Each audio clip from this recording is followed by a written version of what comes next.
옛날 강의 내용이긴 한데 저희가 심리학이 AI랑 어떤 연관성이 있냐 이제 고민이 많고 여러분들도 아시겠지만 AI 시대잖아요. 그래서 저도 뭐 AI학이 막 전문가다 이렇진 않아요. 근데 기본적인 사항들 그다음에 제가 요거는 사업하기 위해서 어, 공부를 한 내용들을 좀 정리했고 이 옥스퍼드 대학에서 나온 좋은 자료가 있는데 원서인데 좀 양이 많은데 교육용으로 굉장히 괜찮아요. 요 당시에 나왔던 거. 그거를 참고해서 좀 만든 내용입니다. 그래서 내용을 제가 100%다 안다기보단 이런 게 있다. 그래서 두 가지의 주제인데 뒤에서 한번 설명드리겠지만 전문가들은 이 AI라는 표현보다 기계학습이라는 말을 좀 많이 에, 쓴다. 예, 이렇게 얘기를 많이 해요. 그래서 일반인들은 Artificial Intelligence에서 인공지능이라고 하는 개념, 그래서 AI라고 이렇게 하고 전문가들은 기계학습 이렇게 이제 얘기하는데 어, 기계학습이라는 게 골자는 기계가 학습한다는 거. 그러니까 가르쳐 주지 않고 데이터만 제공을 하면 기계 스스로가 어, 뭐 예전이긴 하지만 고양이, 개를 구분해낸다, 말을 한다 이런 개념입니다. 그런데 이 기계학습에는 여러 가지의 어떤 방법들이 있어요. 뭐 뉴럴 네트워크니 예, 딥러닝 이런 게 있는데 어, 지금은 이제 거의 딥러닝이라는 것을 이용해가지고 많이 하고 그 이후에도 다양한 형태의 그런 학습 모델들이 나와가지고 여러분들 많이 들어보시겠지만 이제 제네럴 아티피셜 인텔리전스라고 하는 범용 일반 인공지능 이 얘기는 이제 자비어스 같은 게 나온다는 거죠. 모든 분야에 완전 전문가 수준으로 인간을 넘어서는 그래서 지금 뭐 개발이 들어갔다고 하는데 그래서 이쪽 분야에 일을 하시거나 하는 분들은 우리가 특이점이라고 얘기되는 예, 이 지점에 와 있는 거 아니냐 이렇게 얘기해요. 그래서 워낙 다양하게 많지만 저는 이제 인공지능과 심리학이라는 개념을 가지고 좀 보는데 그중에서도 이제 챗봇, 예, GPT-4가 챗봇이죠. 5까지 나와서 7만 원 내면 평생 쓰던데 돈 주고 살려고 했더니 이제 더 좋은 게 나올 수 있다 그래서 기다리라고 하는데 예, 뭐 새거 나오면 7만 원 술 처먹는데 7만 원 썼는데 뭐 예, 그래서 술 한번 먹었다고 생각하고 지금 가입을 할까 생각입니다. 여러분도 하시고 저도 요즘은 대외적 활동을 조금 줄여가면서 인공지능의 실용적인 측면들 특히 챗 GPT를 많이 좀 공부를 좀 하고 있습니다. 뒤에서 한번 말씀드리겠지만 인공지능이 상담도 할 수 있냐 이런 얘기를 하는데 상담을 하는 전문가 입장에서 보면 생각이 다른 분들이 많아요. 예, 심리적인 거부감 때문에 못한다라고 하시는 분들이 있는데 근거는 없는 것 같아요. AI가 못할 것 같냐 그러면 사람이 하고 있는 이런 정서적인 교류라든가 이런 게 가능하냐 그러는데 어, 제 생각인데 AI가 사람보다 낫죠. 예, 어, 저도 인간이지만 AI가 훨씬 더 이렇게 인간다운 모습으로 가지 않을까. 그래서 저희 인간성을 잘 넘겨주고 더 훌륭한 인간으로 로봇이 나오는 날을 기다리는 반인간주의자 입장에서 이제 그래서 충분히 훨씬 더 잘 설명하지 않을까. 알트만이라는 사람이 그런 사람이죠. 그래서 인간 입장에서 보면 적그리스도다. 예, 어디 몸에 칩 심고 이마박에 666 적혀 있을 수 있다. 저는 알고 없습니다. 그런 입장이라 이쪽 분야에 관심이 많고 향후 몇 개월 혹은 몇 년 안에 큰 변화가 오지 않을까. 혹시 뭐 궁금하신 거나 불만 있으시면 진짜 주시면 되고. 그래서 챗봇은 뭐예요? 로봇이 대화하는 거죠. 요거 준비했을 때는 이제 글자 텍스트 위주였고 제가 상담 챗봇을 개발했는데 뒤에 말씀드리지만 알고리즘이 있는 사람들이 어떤 질문을 할지를 예상하고 그 예상을 이렇게 하는 걸 했는데 지금은 이제 그 수준을 넘어서 버렸죠. 예, 예측을 해요. 기계가 사람이 말하는 내용을 듣고 어떤 말을 할지를 예측해서 문맥을 파악하고 정보를 제공하는 그런 시대에 들어갔다. 그래서 구글 서치가 지금 많이 힘들다. 사람들이 이제 리스트로 늘어놓는 정보를 찾는 게 아니라 아예 챗 GPT한테 내가 지금 필요로 하는 건 이러이러한 거고 요러요러한 걸 중심으로 해가지고 찾아줘. 그러면 거기 맞춰서 쫙 찾아준다는 거예요. 근데 정말 내가 원하는 이건 무슨 의미냐면 이제 내가 정확하게 뭘 물을지를 알아야 되는 시대에 들어갔다. 이걸 전문으로 하는 사람을 프롬프트 매니저 이렇게 얘기하는데 이제 그거조차도 잠깐 지나가는 직업이 아니에요. 근데 어쨌든 책법 관련된 거 옛날에 만든 거에 새로운 뭐가 있으면 좀 추가하고 그다음에 이제 저희 심리랑 연관이 되는데 두 번째가 이 디지털 페노타입이라는 게 있어요. 페노타입이란 말은 여러분 아실 거예요. 이게 제노타입이라는 말 들어보셨는지 이게 이제 유전형이라는 거죠. 그다음에 페노타입은 유전자에 있는 정보가 실제 형질로 드러날 때 이걸 뭐라 그럽니까? 표현형이라고 하죠. 예. 그래서 요거는 이제 여러분 이건 제 생각이 틀릴 수도 있는데 리차드 도킨슨이라는 분이 만든 용어로 알고 있어요. 그분이 이제 여러분 알겠지만 밈이라는 것도 그분이 얘기했죠. 마치 문화나 정보들이 인간이라고 하는 형상을 빌려서 예, 퍼져나가는 거 세대를 두고 전달이 됩니다. 그래서 정보의 개념으로 보는 그래서 우리가 이 문화유산, 역사, 예.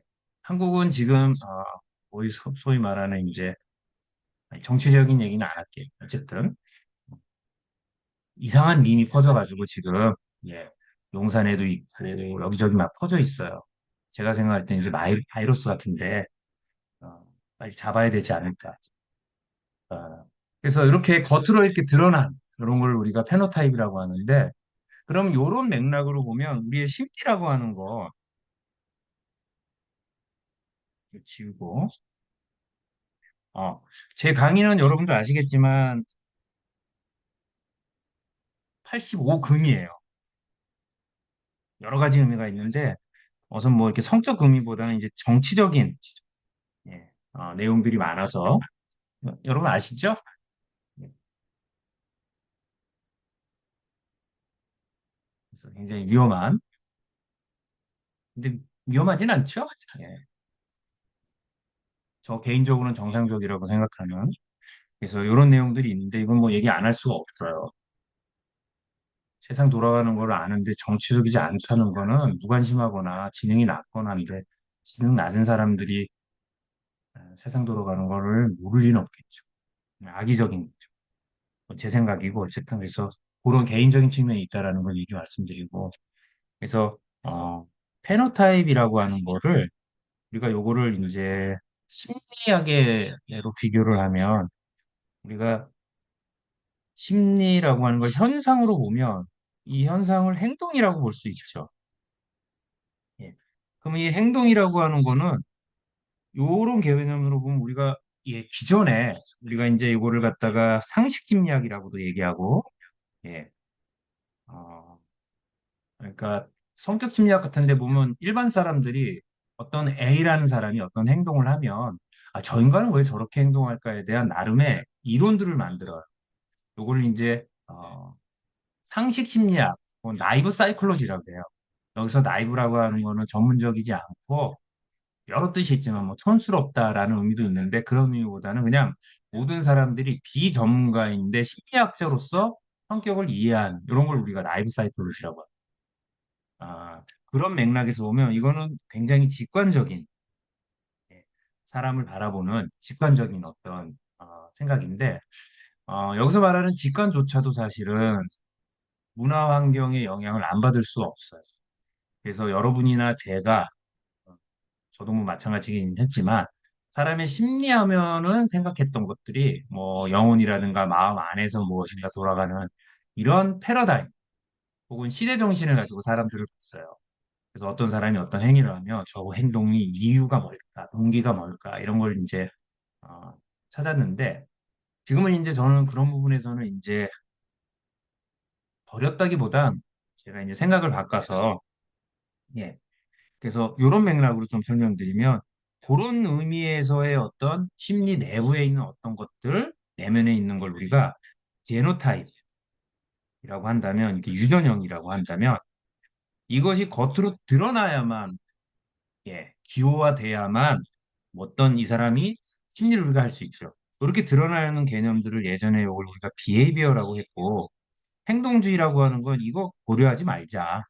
필요 없다. 행동만 보면 알고 행동 이면에 뭐가 있는 거 아니다라고 했다가 이제 소위 말해서 여기 돌아가는 무엇이 있다. 요거를 추상화시켜서 설명하는 걸 우리가 인지 이렇게 얘기해요.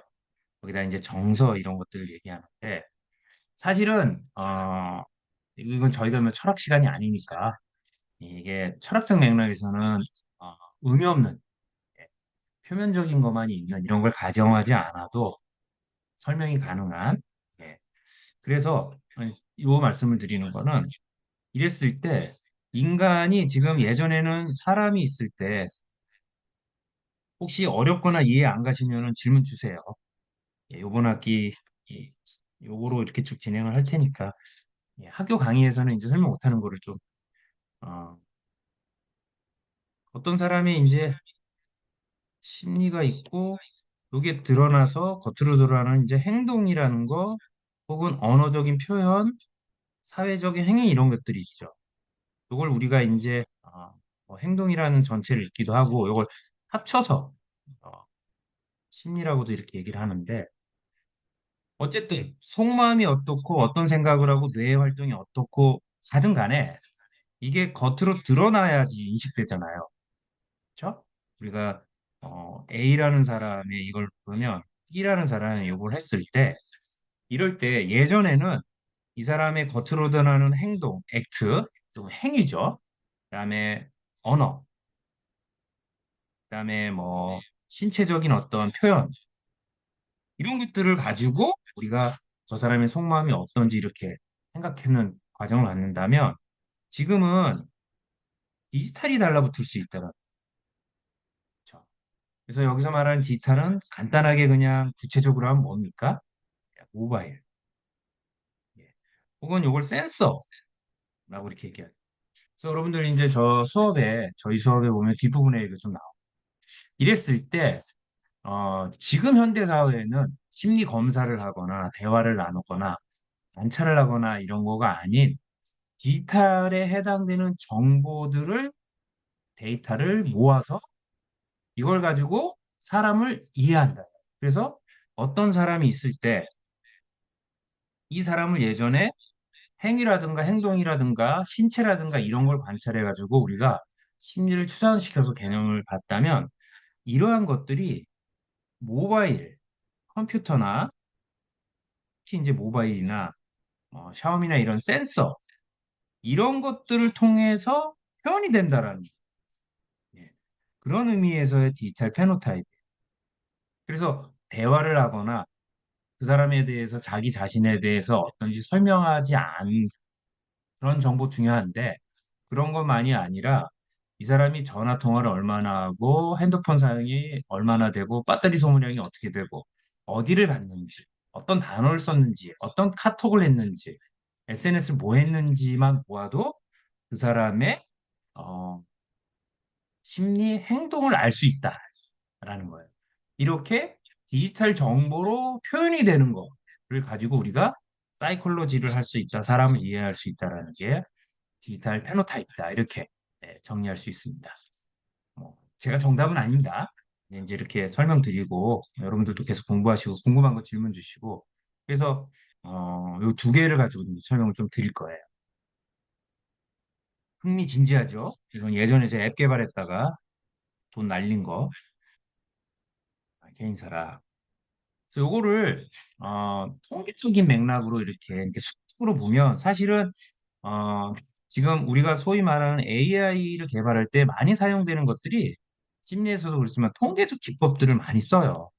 예, 주 성분 분석이니 이런 것들이 이제 수학적인 맥락들이 들어갈 수밖에 없는 인간의 행동이라든가 언어를 이렇게 하는데 보면 이게 이제 수학과 비교하면 수학은 수학에서는 함수 아시죠? y는 fx 이렇게 돼요. 예. 그래서 요게 이제 뭐 함수 나타내는 거고 우리가 x 값을 넣으면 y 값을 이제 나타낸다라고 하고 수학은 이렇게 돼요. 요거는 수상화된 형태예요. 그래서 요거는 y라고 하는 진실된 값을 찾는 거예요. 그러면 여기 들어가는 x 값들이 동일한 조건이면 y 값은 딱 정해져요. 항상 같은 거죠. 근데 세상은 그렇지가 않아요. 왜? 인간이 신이 아니기 때문에 동일한 형태의 함수인데 뒤에 뭐가 붙냐면 요걸 엡실론이라고도 하는데 예, 이걸 에러라고도 하고 혹은 신 뭐 엡실론이라 이렇게 합니다. 아, 오차값 이렇게 얘기하는데 수학 공식처럼 딱 맞아 들어가는 게 아니라 우리가 어떤 값을 예측하고 이럴 때 항상 뭐가 있습니까? 100% 예측하지는 않아요. 못합니다. 항상 뭐가 있어요? 에러가 있고 오류가 있어요. 이 값을 통계함수에서는 이렇게 정해놔. 예. 오차라고도 할 수 있고 요걸 많은 건 신밖에 없다. 네, 죄송합니다. 이렇게 돼요. 그러다 보니까 예측을 어떻게 하냐면 확률값으로 나타내요. 그래서 요 에러를 줄여가요. 모든 게 100% 줄일 수는 없습니다. 그러다 보니까 요거 할 때 분석가가 요런 이 뭐를 넣고 뭐를 할지에 대한 요 공식 자체가 하나의 모델이 되는 거예요. 대화를 나눌 때 인간이 언어를 비행기를 알리거나 이럴 때. 그래서 이럴 때 우리가 기초 통계 분석이라든가 상가 분석이라든가 다빌라 분석이라든가 다양한 형태의 통계 모형을 가지고 이제 설계를 하는데 기계학습은 이게 거꾸로예요. 그래서 우리가 여기에 값을 놓고 요걸 예측한다 그러면 어, y와 x를 알려주고 f를 찾는 거예요. 쉽게 얘기하면. 그래서 여기 보면 스스로 패턴을 찾아서 모형을 만들고 결과만을 가지고 판단해요. 예. 그래서 왜는 데이터에 물어본다는 게 뭐 때문에 X를 넣었을 때 Y가 나오는지를 가지고 요거 찾아서 요 가지고 확인해 보는 과정으로 가요. 좀 어렵죠? 좀 빨리 지나갈게요. 예. 이럴 때 기계학습은 요거를 사람이 하는 게 아니라 기계가 하도록 하는 거다. 앞에서 설명드린 거. 그래서 우리가 일반인이라면 저나 여러분들이에요. 요쪽 분야가 아닌 사람들은 artificial intelligence 하면 인공지능이라는 분은 여기 나오지만 일반인들이 부르는 기계에서 제공되는 정보를 통칭하는 모든 것들을 우리가 AI라고 해요. 그런데 전문가들 사이에서는 컴퓨터가 주어진 데이터를 학습해가지고 스스로 모델을 만들고 공식을 만드는 거를 통칭해가지고 우리가 기계학습 이렇게 해요. 그래서 이거를 NLE를 네, 기계학습, 머신 러닝이라고 이렇게 얘기를 해요. 그 보면 여러 가지 있죠. 근데 요걸 하는 방식이 여러 개요. 디시전 트리 하면 의사결정을 하는 확률을 해서 하는 게 있고, 뉴럴 네트워크가 NN이고, 뭐 상관관계에서 연관 분석, 제네틱 알고리즘에서 다양한 기법들이 있어요. 예. 그래서 기존에 수학 공식에서 사용했던 이런 회귀 분석이나 이런 모형이 아닌 형태, 그래서 전통 통계 모형이 아닌 것들을 우리가 그냥 기하학습이다라고 이렇게 얘기해요. 예. 그 중에서도 artificial neural network라는 건 뭐냐면 기계가 학습하는 여러 가지 방식들이 있는데 우리 신경망 있죠. 인간의 뉴런이라는 개념을 가지고 어, 학습을 시키는 흉내를 내서 만든 거. 이걸 갖다가 뉴럴 네트워크라고 그래요. 그래서 여기 보면 히든 레이어의 개념이라는 이건 뒤에 나옵니다. 입력이라고 하는 값이랑 이거 입력값이고 출력값을 y라고 하는데 요 순간에 요 값들을 계산하는 다양한 수학적인 혹은 확률적인 어떤 방식들을 해놓고 요 값을 넣었을 때 어떤 값이 맞고 틀리냐는 걸 갖다가 다루는 형태. 이게 마치 숨어 있는 은유층이라고 하는데 요 히든 레이어라고. 요 값들을 조정해 가면서 어, 어떤 판단을 하거나 예측을 하는 걸 갖다가 뉴럴 네트워크 신경망을 흉내냈다 이렇게 얘기해요. 이거 완전 전문적인 용어라 여러분들은 좀 어려울 것 같습니다. 예, 저도 뭐 100% 이해하는 건 아니에요. 그다음에 이제 여러분 많이 들어보셨지만 그 중에서도 딥러닝이라는 거. 그래서 이번에 상 받은 분 있죠? 노벨상 타신 분이 요 아마 딥러닝의 원리, 뉴럴 네트워크의 원리를 만드신 분일 거예요. 예. 만든 당사자는 AI를 반대하고 계시죠. 어떻게 될지 모른다. 그래서 오픈 AI에서는 이제 윤리 담당하다 나오시고 막 그랬는데 이랬을 때 MLP라든가 이건 그런 게 있다고 생각 놔두십시오. 그냥 이게 자기 구조화라는 건 스스로 학습하는 것들을 통해 가지고 어, 정보를 처리하는 방식의 어떤 알고리즘 이런 걸 우리가 딥러닝이라고 한다. 이렇게 보시면 개념이 조금 정리가 되죠. 그래서 그냥 기계 스스로가 일반인들이 학습하는 거를 인공지능이라고 한다면 그 안에는 전문적으로는 ML, 머신러닝이라고 하는 게 있고 그 안에 다양한 형태의 방식들이 있는데 그중에 가장 파워풀한 대화 고양이를 정확하게 분류하고 말도 이해하고 하는 것이 딥러닝이다.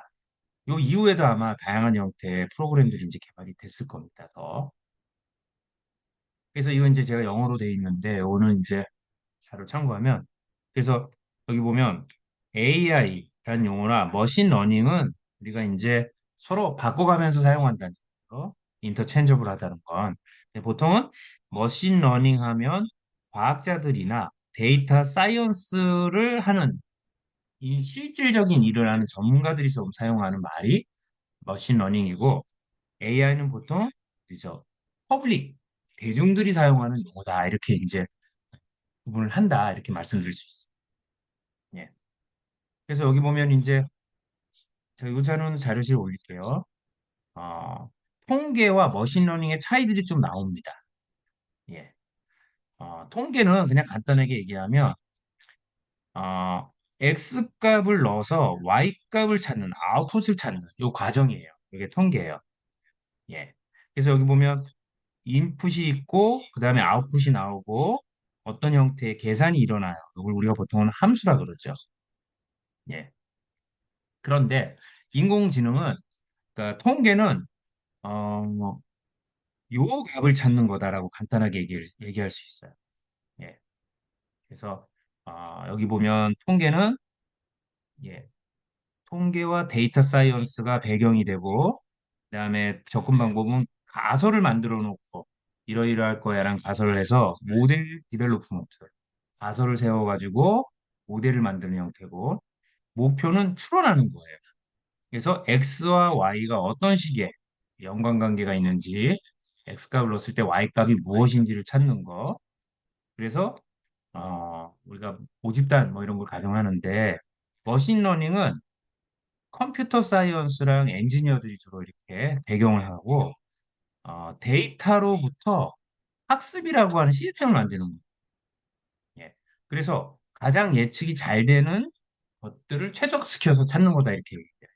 그래서 어떻게 해내냐면 이거로 표현하면 y가 있고 fx라고 하는 거 그냥 어렵게 얘기하면 x를 넣어서 y를 맞추는 게 이 통계라고 한다면 머신러닝은 x, y를 같이 넣어주는 거 쉽게 얘기하면 그래서 요걸 찾는 거 그래서 x 값과 y 값이 얼마나 정확하게 일치하느냐는 거를 찾는 게 머신러닝이다 이렇게 이제 얘기할 수 있습니다. 예, 그렇죠? 예, 그래서 그러다 보니까 이제 뭐 학습시킨다 여기 보면 영어로 이렇게 트레이닝 시킨다 이런 게 나와요. 근데 뭐냐면 어, 우리가 X값, Y값을 넣는다는 건 뭐예요? X 넣으면 Y가 나오는 걸 알고 있는 거예요. 그렇죠? 그래서 이 뭐 비유를 하면 고양이 사진 넣어주고 요거 고양이야. 개 사진 넣고 요거 개야. 이걸 그냥 내리다 넣는 거예요. 그러면 요거를 기계 스스로가 요 사진은 고양이고 요 사진은 개야라는 거를 만들어 나간다는 함수를. 이게 머신러닝의 개념이에요. 수학은 x값을 놓고 함수를 정해줬을 때 y값이 나오는 걸 갖다 이렇게 예측하고 모델을 만드는 거라면 이건 거꾸로에 해당이 된다. 거꾸로라기보단 약간 방식이 다른 거죠. 그래서 데이터를 나눌 때 뭐 1000개 데이터가 있으면 한 900개는 요거에 1 넣고 이건 2고 2 넣으면 요건 3이고 요걸 가르쳐 주는 걸 쓰고 정말 요게 잘 맞는지를 학습하는 또 여분의 데이터 답이 정해진 걸 넣어서 또 해요. 그래서 뭐를 정정합니까? 소위 말하는 요 함수 자체를 정확도를 높이는 게 인공지능이다, 머신러닝이다 이렇게 이제 설명드릴 수 있습니다. 그러다가 여러 가지 모델들이 나왔는데 말도 못 배우고 이렇게 벌벌 어, 벌이 아니지 뭐야 버벅대다가 딥러닝이라는 게 이제 딥러닝. 그래서 그게 뭐냐면 인간이 뇌세포가 정보를 처리하는 걸 흉내냅니다. 그럼 이거 이해하는 사람들은 어떤 사람이 있어요? 그렇죠? 신경과학자, 심리학자, 인지심리학자. 그래서 인공지능을 개발하는 역사에 저 강의 중에 있을 텐데 많은 참여를 했던 분들 아마 제 기억으로는 제프리 헌팅이라는 분도 유로사이언스나 유로사이콜로지 쪽에 공부를 하신 분으로 알고 있는데 예, 이거를 개발해요. 그래서 요거 이전에 딥러닝 이전에 여러 가지 모델들이 있어요. 퍼셉트론이니 이런 게 있는데 예, 다 예측률이 낮았다가 요 딥러닝이 나오면서 엄청나게 성공적인 그래서 사람보다 더 정확하게 얼굴 구분한다든가 이런 게 이제 가능해지기 시작. 그래서 고층 신경망이라서 이렇게 다양하게 요게 인풋이라고 하는 데이터면 이게 아웃풋이에요. 그래서 그 사이에 보면 이걸 정확하게 컴퓨터가 어떻게 하는지 지금 모르는 걸로 알려져 있어요. 그래서 이게 확률값으로 계산을 다 하고 이렇게 하는데 어쨌든 그래서 층층이 그래서 우리가 이 사진을 딱 보여줬을 때 우리 눈이 그런데 사진에 여러 픽셀들에 해당되는 요소들을 각각 해당되는 셀이라고 하는데 셀들이 맡아서 처리하고 이 처리된 값을 뭐라고 하는 확률로 위로 올리면 요걸 다시 통합해가지고 묶어가지고 또 확률 계산을 하고 그다음에 요거는 얼굴의 어느 부분이야라는 걸 계산하고 그다음에 요거는 뭐야 라는 식의 시각세포도 이렇게 처리를 하거든요. 요거 이게 확대해서 보면 컴퓨터가 이 이미지를 이해할 때 이걸 픽셀을 쪼개가지고 각각에 해당되는 요런 영역들의 음영이라든가 각진 부분 요런 것만을 담당해가지고 처리해요. 그리고 요게 무엇인지에 해당되는 걸 위로 이렇게 해가지고 수학적으로 처리해서 넘겨주면 요렇게 거쳐서 가가지고 요게 모인 건 입부분에 해당되고 요건 이렇게 눈 비슷하고 이렇게 됩니다. 그리고 요게 다시 모여가지고 요건 요 부분이고 요 부분. 이건 직관적으로 외우십시오. 저도 이 과정 자체가 어떻게 일어나는지는 잘 모릅니다. 어쨌든 확률적인. 그래서 뭐, 백 프로피케이션인가? 그래가지고 이게 맞으면 맞은 거에 대해서 다시 거꾸로 확률값을 계산해가지고 조정하고 이런 식으로 입력 데이터와 이게 입력 데이터와 출력 데이터에 맞고 틀린만을 갖다 계속 아는 걸 통해서 점점 이 정확도를 높이는 쪽으로 예, 그렇게 하는 거가 딥러닝이라고 하는 것이 나오고 이걸 통해 가지고 획기적인 예, 어, 학습을 하는 머신러닝이 나온다 이렇게 이제 말씀드려요. 그래서 보통 이제 우리가 심리학이니까 거기 관련해서 여기 보면 헬스케어죠. 건강에서는 어, 스크리닝 한다는 건 대략 이거는 이런 병이고 이런 병이고 분류하는 거 이건 우울증이고 불안이고 그다음에 진단은 좀 더 전문적이죠. 예. 그다음에 그거에 해당되는 게 맞는지 틀리는지 관련돼 가지고 임상적인 어떤 테스트 같은 거 하고 예. 그다음에 연구 조사하고 그다음에 이런 걸 근거로 해 가지고 홈 헬스면 집에서 하는 헬스죠. 이제 배울 거 웨어러블 예. 그래서 뭐 심장이 이런 식으로 뜨고 수면이 어떻고 이런 걸 통해 가지고 이건 어떤 상태에 있는가라는 걸 같은 걸 갖다가 결정하는 거. 이게 이제 헬스케어가 발달의 과정이에요. 그래서 글로벌 헬스, 그다음에 유전 분석, 약물 발견, 그다음에 로봇까지 가가지고 그 다음부터는 이제 엄청나게 지금 이제 어, 건강 분야에 도입되고 있죠. 이랬을 때 5분만 더 하고 딱 끝내겠습니다. 쫓아오기 힘드시죠? 예. 설명하는 저도 힘듭니다. 요건 뭐냐면 보시면은 이 상담에 관련된 챗봇이에요. 챗봇이 뭔지는 아시죠? 이게 텍스트를 넣거나 말로 하면 예, 해당되는 건데 여기 보면 엘리자라고 얘기하는데 요게 어, 이 조세 바흐젠바움이라는 분이 있어요. 그래서 온라인 프로그램인데 이게 개발된 게 68년도가 그래요. 예. 저 태어나기 전에 만들어진 엄청 조선시대에 가깝죠. 예. 그래서 어, 정신건강에 관련된 이게 로저스아지죠. 로저리안이라고 하면 로저스 상담을 하는 그런 심리 치료의 원리를 적용시킨 프로그램이에요. 그래서 요 단어 치면 아직도 이거 돌아갑니다. 그러면 한번 시험 삼아서 해보십시오. 그러면서 이제 이렇게 쭉 해가지고 예, 웨이버시라고 하는 것도 있고 와이자도 있고 이렇게 나왔는데 여기 보면 뭐 CBT니 DBT 이거는 뭐예요? 변증법적 상담, CBT는 인지행동 치료, 어 여기 보면 이렇게 여러 가지 그 연구소에고 약자도 있고 PTSD 뭐 이런 거에 관련돼 가지고 예 어떻게 했는지 그래서 보면 온라인 프로그램이고 컴퓨터 프로그램이고 그 연구용으로만 엘리라고 하는 건 내가 페이스북 메신저로도 쓰고 텍스트 메시지 그래서 볼자는 여기 사이트들인데 챗을 이용해 가지고 마치 사람과 대화하는 것 같은 챗봇이 이렇게 개발이 돼요. 근데 지금 이거보다 훨씬 더 이제 발달돼 있죠. 예. 그래서 여기 보시면 이제 다양한 형태의 예, 챗봇들이 있다. 첫 번째는 우리 카운셀링 챗봇도 있고. 여기서 말하는 이제 카운셀링은 지금 굉장히 고도화됐지만 지금 요거 설명할 때는 간단하게 오늘 뭘 먹어야 되는지 거의 간단한 챗봇죠. 그래서 자동 닫기 개념으로 지금 여러분들 지금 뭐야 마케팅이나 이런 거 할 때 은행이라든가 이런 업무 볼 때 나오는 그 정도 수준. 이게 좀 더 고도화되죠. 그다음에 레포팅하는 거, 그다음에 정신건강의 문제를 진단하는 거, 예. 그다음에 이런 것들을 통해 가지고 AI가 다시 학습할 수 있는 리, 리트레이닝은 이거 새로운 데이터가 나왔을 때 이걸 넣어서 더 정확하게 활용할 수 있는 이런 것들을 이제 가고 있다. 이거는 이제 여러분 뭐 아실 필요는 없고 우리가 챗봇을 개발하는 프로세스인데 이미 이제 의미 없어요. 예. 의미 없던 표현은 이제 예, 뭐가 있습니까? 예, GPT-4가 있죠. 예, 더 버전이 업된 게 그래서 요게 모델 학습이라고도 하고 예, 규칙이 있어요. 예. 그래서 전형적인 대화 방식들이 있고 이게 시작이 될 때 쫙 해가지고 다이어그램 만들고 그랬는데 한계가 있어요. 예.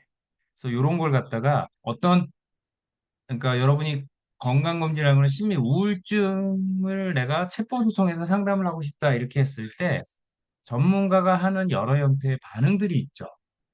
예. 그게 룰 베이스드라고 해요. 규칙 기반이에요. 그래서 여기 보면 영어로 돼 있긴 한데 우리가 챗봇을 개발할 때 예전에는 두 가지 했어요. 룰 베이스는 뭐예요? 우울증인 사람이 우울한 감정을 표현할 때 어떤 식으로 답하는지에 룰을 정해요. 룰을 굉장히 다양하게 만드는 전문가가. 예.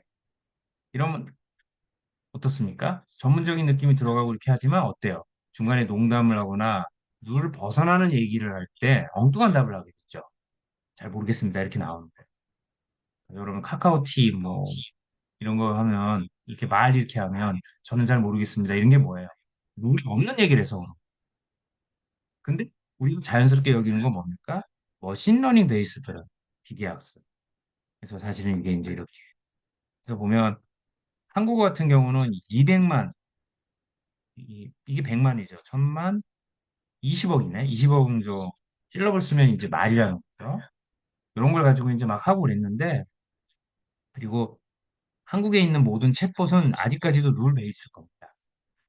근데 이제 지금 챗 GPT가 나오면서 이것도 어떻게 될지 모르고 그래서 이건 이제 예전 거라 벌써 21년이면 3년밖에 안 됐는데도 이런 거 안 쓸 거예요. 아마 이거 있는 것 같은데 아직.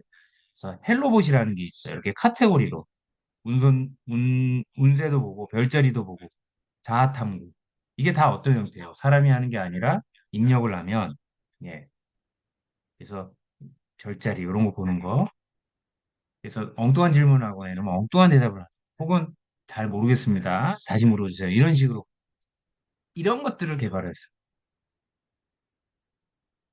그래서 제가 개발하려고 했던 건 이렇게 우울증 관련된 거, 이렇게 카운셀링 관련된 거, 그래서 이게 상담 챗봇 예시예요. 그래서 이렇게 막, 이건 룰 베이스예요. 소리님은 부정적인 정서 문제에 대해 도움을 받고 싶으시면 앞에 물론 이게 있는데 경험하신 문제에 대해서 좀 더 구체적으로 설명해 줄 수 있나요? 예. 이렇게 하는 거예요. 그러면 네라고 간단히 돼요. 그러면 좀 더 얘기해 주세요. 좀 보세요. 그러면은 갑자기 우울해지고 무기력해질 때가 자주 있어요라고 이렇게 하면 네, 그렇군요. 그동안 힘드셨겠어요. 그러한 어려움 언제부터 이게 다 어떻습니까? 우리가 상담할 때 어떤 규칙성, 룰처럼 대답하는 거죠. 여러분 교육받을 때. 그렇죠? 그러니까 딱 여러분 수준에 해당되는 걸 하는 거죠. 농담입니다. 그래서 벌써 사람이 하는 거랑 다른 느낌을 주는데 지금은 어때요? 굉장히 예, 인간이 되어야 소위 말하는. 그래서 이거 만들 때 이런 식의 알고리즘을 짜요.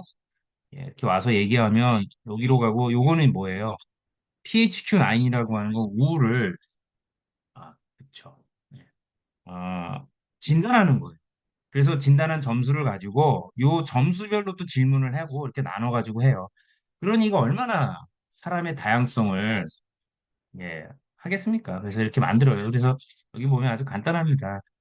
예, 제가 예전에 이짓했습니다. 네, 그렇군요. 그동안 힘드셨겠어요. 그러면 어려움은 언제부터 시작됐나요? 그러면 질문을 보아서 최근부터 시작했다 그러면 이렇게 반응하고 오래됐다 그러면 이렇게 예, 너무 간단하죠. 최근이다 그러면 아우 최근에 어려움을 경험하셨군요. 오래되다 그러면 오랜 기간 어려움을 경험하셨군요. 그다음에 문제를 해결하기 위해서 어떤 방법을 시도해 본 적이 있나요? 예 하면 여기로 가고 아니요 하면 이렇게 예. 그래서 요거를 그렇죠. 순서도입니다. 뭐 그렇게 해서 그래서 우리가 게임할 때처럼 자유도가 별로 없어요. 그러니 인간이 그 다양한 형태 이걸 이게 이제 지금은 옛날 거라 예. 그래서 이렇게 했는데 아, 지금 이제 그래서 요거는 그냥 기술적인 겁니다. 이런 데이터들 모아가지고 이제 하는 거 우리가 이렇게 했다. 이거 그냥 넘어가도 될 것 같습니다. 예. 그래서 이제 그건 AI를 이용해서 진단하고 이러는 건데 어쨌든 의료 쪽에서는 지금 21년도쯤에 막 하려고 막 했었습니다. 베트남 친구들이라. 그래서 이렇게 막 알고리즘 짜고 거기 나오는 이렇게 들어가는 내용들 이거 다 하는데 지금은 이제 워낙 좋은 머신들이 나와가지고 그래서 여기 나와 있는 것들은 지금 아마 돌아가는 것도 있고 없어진 것도 있는데 예를 들면 세븐 컵 오브 티라든가 이건 자살을 방지하는 그다음에 터크스페이스 클레버는 아시죠? 요건 이제 목소리 이렇게 번역하는 건데 이것도 예. 그다음에 요건 중국 거가요. 사이옥스인가? 뭐 이렇고. 네. 웨이 웨이봇. 요것도 아마 중국 걸 거예요. 그다음에 와이자 요거 꼭 유명하고 마인드 스트롱이니 코디토. 요게 다 채팅 앱이에요. 정신건강에 이런데. 몇 번 시도하다가 다 실패하는 게 워낙 기술이 좋은 게 나와서 이건 영어로 된 거. 그래서 이거는 이제 여기까지 에, 개발했던 건데 예. 아, 올드 패션 됐죠. 워낙 더 강력한 게 나와가지고 지금은 개발을 챗GPT를 이용하는 형태로 얘기해요. 그래서 지금은 우리가 이제는 AI를 개발하거나 막 같지 않습니다. 예, 했으면 또 뭐 실패할 가능성이. 지금은 어떤 시대에 들어갔냐면 이런 걸 이미 다 제공해주는 엔진을 만들어 놨어요. 이거를 갖다가 쓰라는 거예요, 지금. 돈 내고. 그러면 그러니까 실제 AI를 만들어 놓고 이 AI를 너희가 비즈니스 하는데 각자 빌려서 써라. 내 개념이에요. 그리고 그 기회가 열렸다. 쉽게 얘기하면 컴퓨터 코딩 하는 거를 짜는 엔지니어를 우리가 빌려줄 테니 각각의 분야에서 사업에서 필요한 걸 짜라. 라는 식의 시대로 들어갔다. 이렇게 오늘의 강의는 정리하겠습니다. 오늘은 여기까지 하고, 예. 좀 어려운 내용이라 궁금한 거 게시판에 좀 질문 주시고 다음 이제 저희 이 모임에는 이제 이게 더 재밌습니다. 이게 진짜 가까운 디지털 페노타입. 실질적으로 우리가 모바일이나 컴퓨터, 채팅, 뭐, 예, 이런 것들을 어떻게 심리학과 녹여낼 수 있는지가 디지털적으로 설명하는 디지털 페노타입을 설명하는 시간을 가져보도록 하겠습니다. 강의 듣느라고 수고 많으셨고, 또 봬요, 다음 주에. 오늘 여기까지 하겠습니다.